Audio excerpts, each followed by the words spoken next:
Hello and welcome back everybody to another episode of In the Kitchen with Marcus. It is your boy Marcus. Today I'm really excited because I'm going to be showing you how I make my baked ziti with my twist on it. Y'all already know that In the Kitchen with Marcus we're about flavor pops and we're always putting a twist on something. So y'all stay tuned. Before we jump into the video, if you have not already subscribed or followed the page wherever you're watching this from, bruh, sis, what are y'all waiting for? It's absolutely free. It doesn't cost anything to hit that subscribe button or the follow button. Turn them notifications on so that you'll know every time your boy is doing something at all, whether it's me in the kitchen or whatever I'm doing, you will be the first to know. Also, hit that thumbs up. Let me know that you appreciate the video and that you're watching. Feel free to comment down below any parts of the video that you like. Share with your boy. Let me know that you like it. Let me know if you would try this out. Before we jump into the kitchen, I want to sincerely thank everybody, the ones who have been watching the channel so far. I'm on my way to 1K. And I'm gonna continue to speak it until I see it. So again, thank you for the ones that have already subscribed or already followed your boy Marcus the Talented, aka In the Kitchen with Marcus. All right. So in the next clip, I'm gonna show y'all all the ingredients that I use. So let's head on in the kitchen. Y'all stay tuned. For my baked ziti, I'm going to be using Italian sausage. I am going to be using about a pound of ground beef.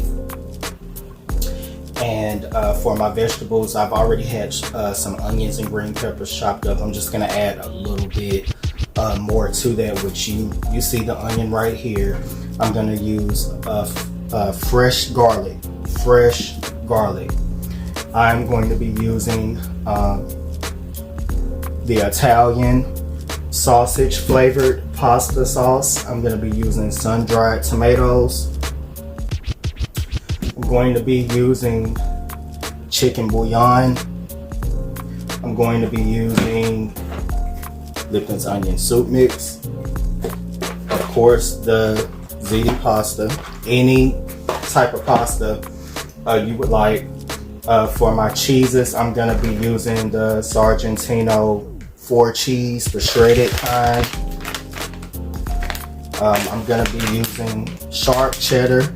I got the Cracker Barrel sticks just to save time, and they're easy to cut. I'm also going to use the freshly shredded Parmesan cheese. For my seasonings, of course, I'm going to be using Italian seasoning, a little bit of adobo, accent, the basics, onion and garlic powder. They pretty much go in everything. White pepper and oregano. Last but not least, I'm going to be using Worcestershire sauce, or also known as W sauce. You guys, another secret that I want to go ahead and tell you guys, well, it's really not a secret, but one thing that I want to tell you, of course, we're big on that here in the kitchen with Marcus, is flavor pops. When it comes to your sauces, you can kind of get a little creative with your flavors, and a lot of that comes from the sauces that you select. Now, I'm not talking about the brands or anything like that. I'm talking about the flavors. A lot of us, we go with the traditional flavors a lot, and sometimes just with that little bitty change can make the world of a difference with your different pastas, or something like what I'm making today, which is the baked ziti, or your spaghettis and stuff like that. Sometimes kind of get creative, see what's out there, and you'll be surprised. You'll be really surprised. And as far as the other ingredients that are not listed, I'll make sure I show y'all what they are and when I use them as we get ready to head into the kitchen. So in the next clip, y'all will be on the stove with me. Stay tuned. Alright y'all, now that my meat is cooking, all I'm gonna do is just, take my fork and just make sure I get this really good and combined together, and of course broken down. I don't really like the chunky pieces in none of my Italian dishes except for one, and I'll show y'all which one that is. It's not this one, but yeah. So now that that's starting to cook real good, what I'm gonna do is I'm gonna go ahead and I'm gonna add my vegetables. So this is my onion, bell pepper, and garlic, fresh garlic. I'm gonna go ahead and add it all in there together since my meat has already started to cook. So that way my vegetables can go ahead and start getting cooked and everything in there real good. So that's the only vegetables I'm gonna add to my meat right now. And I'm gonna go ahead, let this cook right on up. Let it continue to cook. Get my vegetables in there real good.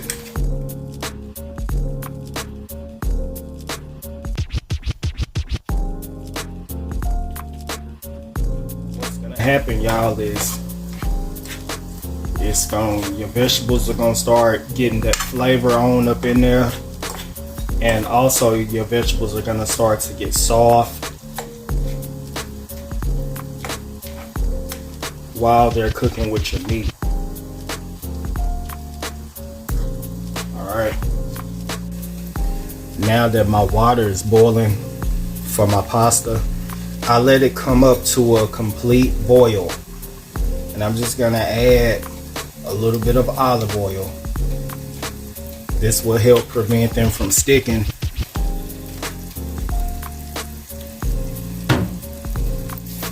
Gonna go ahead and I'm gonna add my pasta. I'm using the whole box, so I went ahead and added the whole box of pasta. That was a 1 pound box of pasta. So what I'm gonna do now, remember the chicken bouillon? I'm gonna use it. I'm gonna go in with about 2 spoonfuls of chicken bouillon. Why? Because I didn't have chicken broth or anything. I thought I did, but because I didn't, I had to do it like this. You don't have to. You can use regular water if you want to, but also to give my noodles a nice little flavor, this is my salt. Alright, I don't have to add salt to my noodles. What I just did, that's my sodium, that's my flavor. You also want your noodles to have a nice flavor to them as well.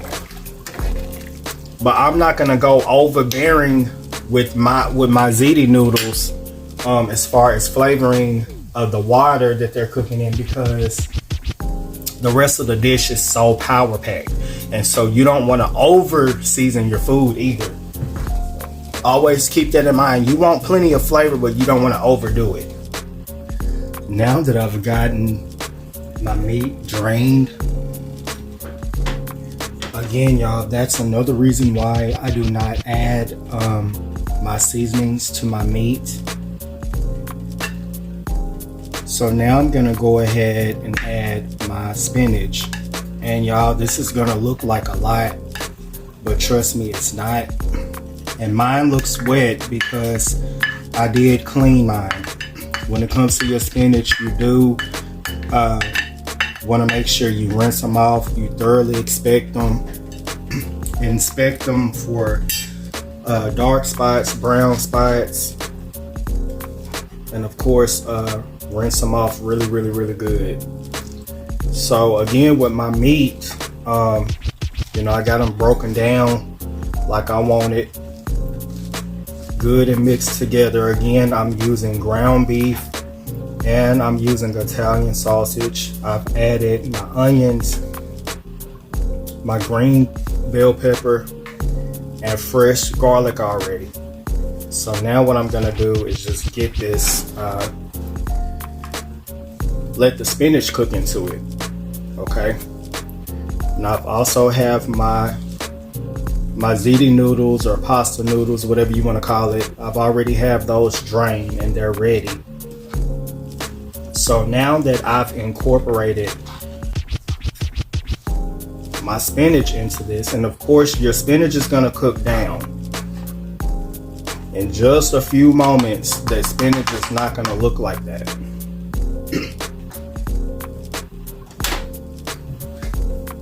Now I am going to go ahead and add just a little bit of Worcestershire sauce or W sauce.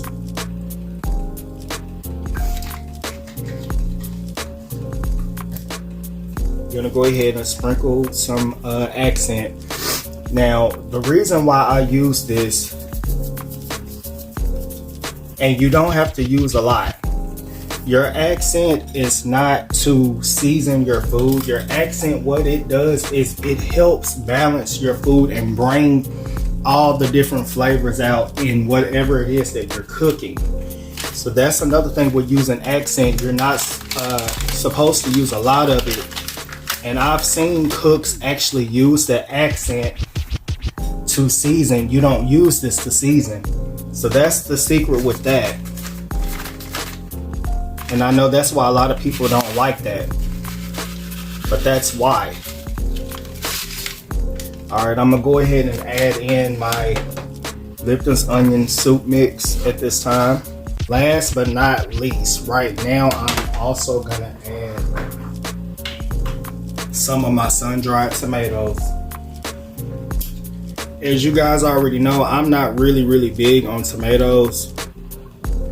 I do put a little bit in this one, in this dish.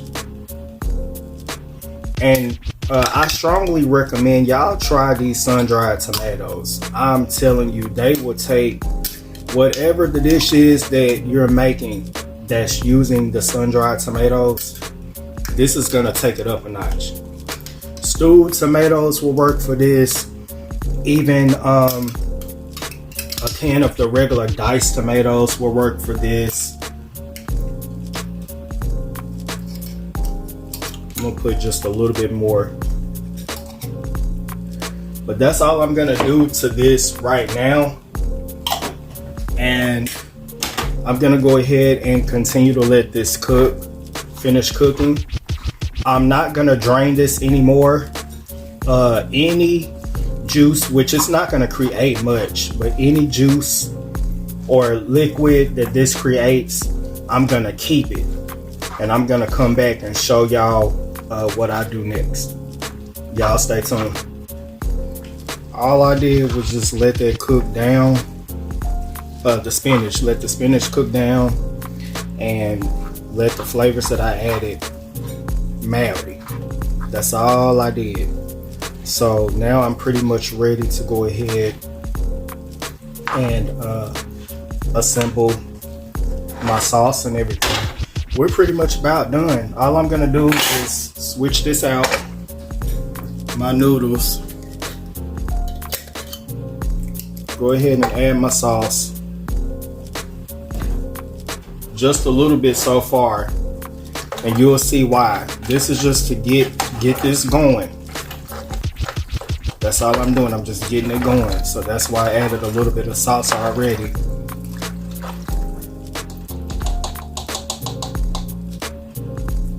Go ahead and add a little bit of my meat.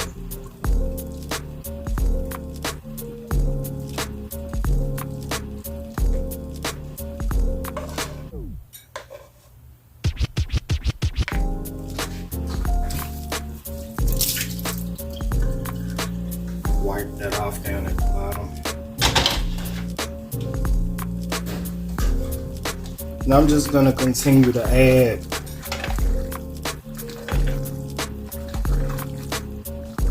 and you can do this how you want to do it. I don't add everything at once because it's easier to do it this way. Because if you just try to dump everything in at once, it's gonna just make it seem like your pot is overflowing. At least that's my experience. And I definitely don't want that. So I'll just take my time and add it.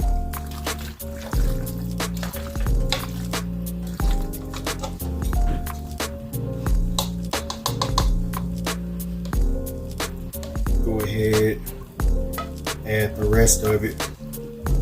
Well, not exactly the rest of it. I'm gonna save just like a tinge. And I'm gonna show you what I'm about to show you what I'm gonna do with that.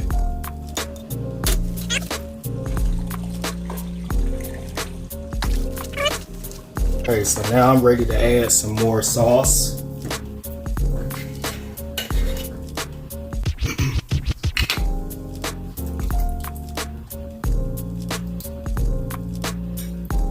As well as my seasonings that I showed y'all earlier. This is when I add mine. Okay, I like to add mine now because I've added all of the additional components. I've added the pasta. I've added the sauce. So with the seasonings, it's getting on everything, not just my meat. The only thing I added to my meat as far as seasoning was the Lipton's onion soup mix and the W sauce.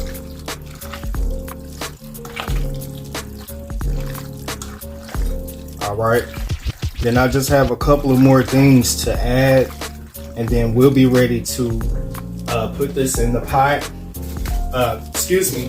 Put it in the baking dish and let it go ahead and do its thing in the oven. Just gonna hit it with a little bit of sugar.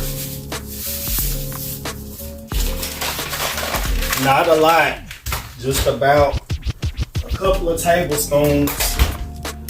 And it's not gonna make it sweet, it's just gonna help balance everything out. And then my last ingredient is sour cream. I was almost out of this, so I'm just gonna go ahead and use the rest of that.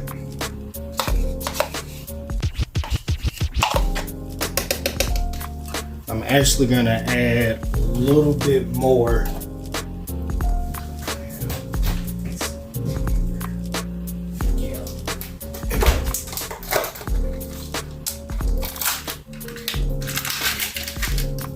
And during this process, I do have it on a medium heat. That's about how much sour cream I'm gonna use. I'm not gonna use that much, maybe just a little bit more. And what that sour cream is gonna do is it's gonna have it really, really, really good and creamy. All right, and this is another flavor pop. This is another thing that people are gonna be asking you. What did you do to yours to get yours to taste so different? And that's what you want when you're in the kitchen, when you're making stuff for people. You want that. You want them to be like, well, what did you do to yours, man? And I mean, it's little steps like what I'm showing you that it'll do it. It's little bitty stuff. Just like I added sour cream to mine. I added the Lipton's onion soup mix. Instead of adding regular diced tomatoes, I added a little bit of sun-dried tomatoes instead. It's little stuff like that. Even just like I added spinach. And believe it or not, you know, it may not seem big or sound like anything big, but spinach, just by adding spinach, that took my dish up to a whole nother level.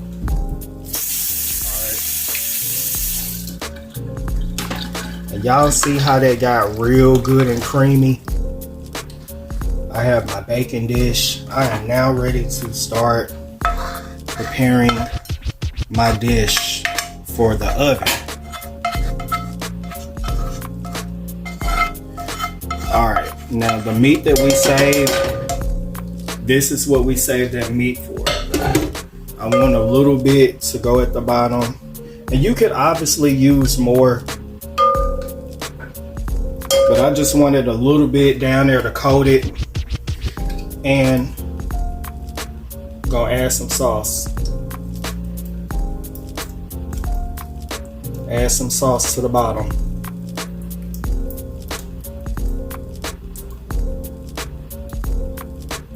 And you can use as much sauce as you like in your ziti. I'm not huge on the sauce either. I don't like mine on the heavy saucy side, but that's okay. It's okay. If you do, that's absolutely fine. I used 2 cans of these.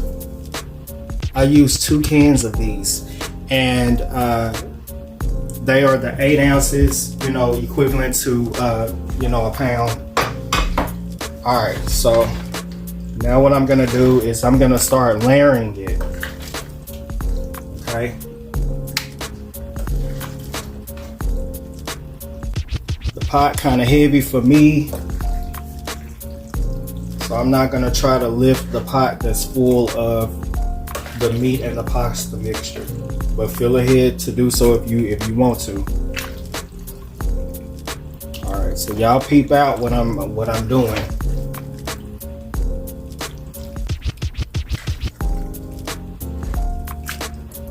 Just gonna get me a nice layer going on with my pasta and my meat. All right. So now that I have me a nice little layer, what I'm gonna do is I'm gonna take, this is the sharp cheddar cheese that I showed y'all already. It's just these, the Cracker Barrel, and I just I sliced them up. I took me some strips, I sliced them up into squares, just like this. And that's what I'm adding.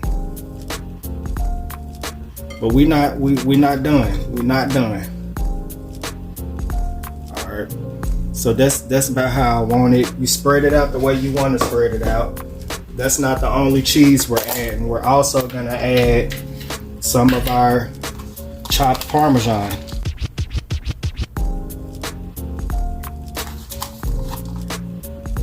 Put as much or as little as you like.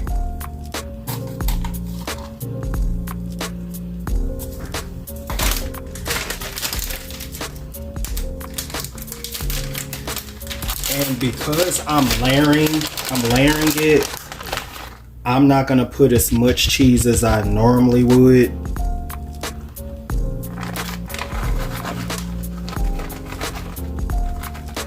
And this is just the Sargentino, the 4 cheese. And again, it absolutely does not matter which cheese you use. If you're trying to achieve the taste of my ziti, then I'd advise you to use everything step by step.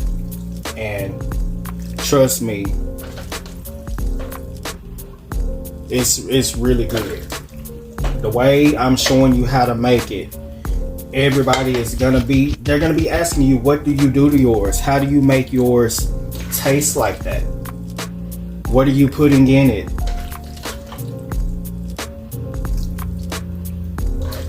Okay.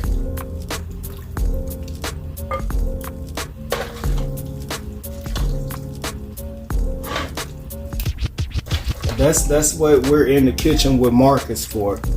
I don't mind showing y'all some of the secrets because I'm telling you, a lot of the dishes that people are making, they're not doing really extreme stuff that's making their dishes just so full of flavor pops. It's simple stuff like this, like even layering your dish,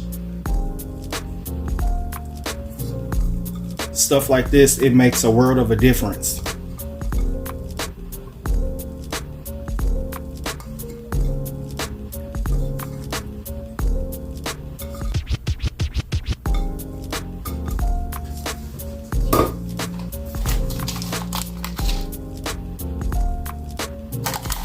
little bit more Parmesan.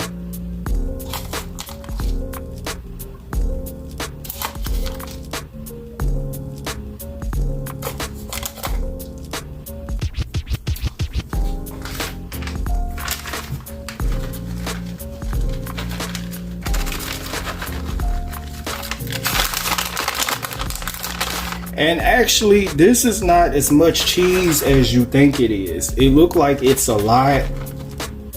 It's really not that much cheese. It's not that much cheese.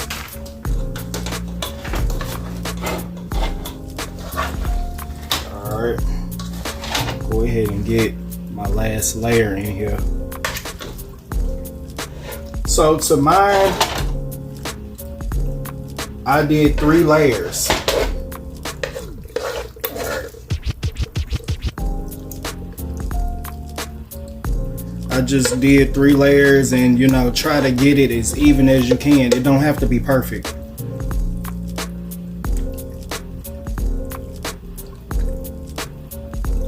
So what I do to the last layer is I just try to get it spread out as much as I can.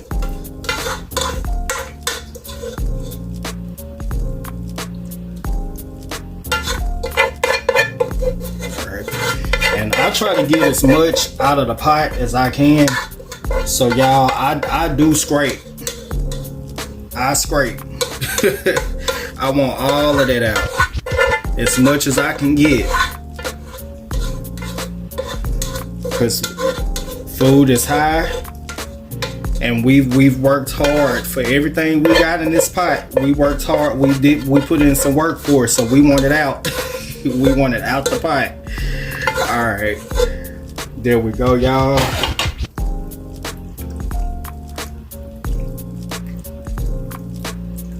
And all I'm doing is just, you know, just gonna spread that out as much as I can because this is our top layer. Now for the top layer, I'm gonna do a little different. The only thing I'm not gonna be adding is the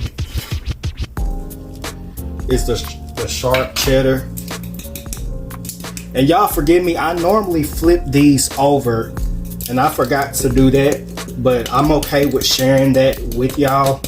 So just in case, you know, the ones that are paying attention, you'll know to flip these over. That way you can get the rest of your sauce.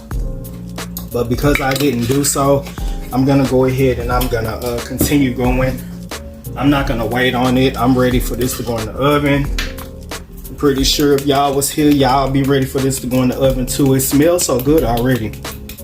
We haven't even put it in the oven. But normally, y'all, it'll be just a slightly amount more than what I put on there. I'll go ahead and add a little bit more sauce at the top. I'm gonna take the remainder of my Parmesan cheese, and this was just a 5 ounce. I normally try to get the 6 or the 8 ounce. I ordered online, so this is what they had available online. Gonna put the remainder of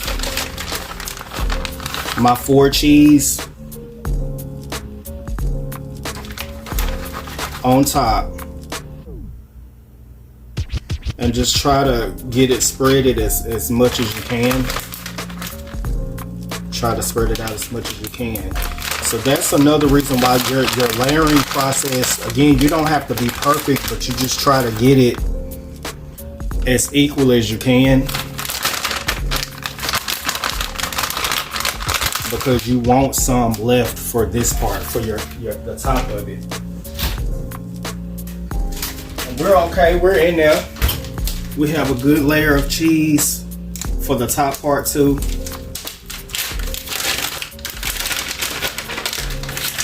This is just a little bit of cheese that I had left over from something else that I made, and I'm just going to use the rest of that. And alright, so what we're going to do is we're just going to put this in the oven, and basically all you're going to do is you're going to let this bake until your cheese is melt. My oven, I have it on 350. It cooks kind of fast, So I normally put mine in for about 20 to 25 minutes checking on it because it could actually be sooner. You want to make sure you're checking on it at least every 10 minutes because you're really just waiting on your cheese to melt. So depending on your oven, I'm just going to put it to you like this. Whenever your cheese is melted, you know you're done. And you're in control of how dark you want your cheese to be at the top and all of that. So that's how that's what you're looking for, and that's how I complete my dish. That's when my dish is ready. All right, just came out the oven. This is what it's looking like. I'm gonna add a little bit of bread to go with it and show y'all the plating.